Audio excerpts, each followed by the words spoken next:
Jumat 2 Januari 2026. Catat tanggal ini sebagai hari kematian hukum kolonial di bumi pertiwi.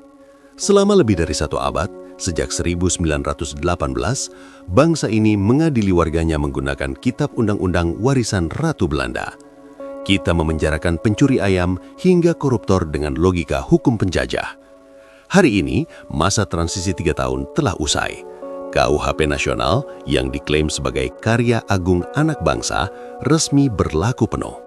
Pemerintah menyebutnya sebagai misi suci dekolonisasi, membuang sisa-sisa mental inlander dari sistem keadilan kita. Tapi benarkah jiwa hukum kita sudah merdeka?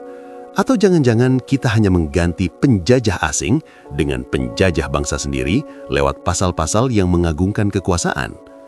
Video ini membedah wajah baru hukum Indonesia antara kemajuan progresif dan bayang-bayang feodalisme baru. Harus diakui, KUHP baru ini membawa angin segar perubahan paradigma. Semangatnya bergeser dari sekedar balas dendam menjadi korektif, restoratif, dan rehabilitatif. Salah satu terobosan terbesarnya adalah nasib hukuman mati. Di era kolonial, mati adalah harga mati. Di KUHP baru, terpidana mati memiliki masa percobaan 10 tahun. Jika berkelakuan baik, vonis bisa turun menjadi seumur hidup. Selain itu, penjara bukan lagi solusi tunggal. Untuk tindak pidana ringan, hakim kini bisa menjatuhkan sanksi kerja sosial. Ini adalah lompatan besar untuk mengurangi kepadatan lapas yang selama ini menjadi bom waktu. Hukum adat yang hidup di masyarakat, the living law, juga kini mendapat tempat resmi, meski mekanismenya masih memicu perdebatan teknis. Di atas kertas, wajah hukum kita terlihat lebih manusiawi dan modern. Namun madu dekolonisasi ini tercampur racun bagi demokrasi. Kritik terkeras elemen sipil tertuju pada bangkitnya pasal-pasal perlindungan kekuasaan. Pasal penghinaan terhadap presiden, wakil presiden, serta lembaga negara, DPR, polisi, dan kejaksaan kini memiliki taring yang tajam.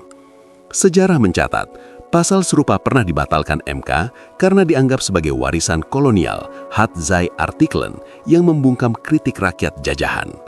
Mengapa pasal yang sudah dikubur MK itu dihidupkan lagi? Meski pemerintah berdalih ini adalah delik aduan, harus presiden atau ketua lembaga yang melapor, tapi efek psikologisnya nyata.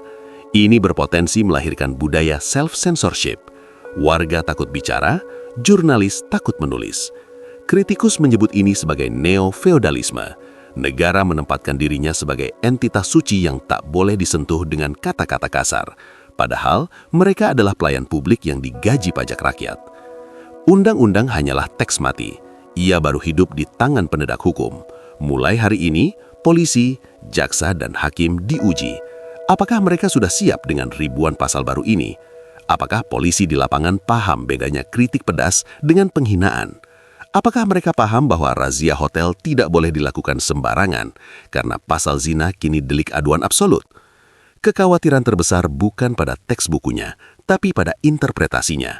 Tanpa perubahan mentalitas aparat, KUHP baru ini bisa menjadi senjata mematikan bagi lawan politik atau masyarakat kritis. Sosialisasi selama 3 tahun masa transisi kemarin, kini akan dibuktikan realitanya di lapangan. 2 Januari 2026 adalah tonggak sejarah. Kita sudah punya KUHP sendiri. Kita bangga. Tapi kebanggaan itu harus dikawal ketat. Jangan sampai semangat membuang hukum penjajah justru melahirkan watak penjajah baru dalam tubuh negara. Hukum sejatinya untuk melindungi warga, bukan sekedar melindungi penguasa.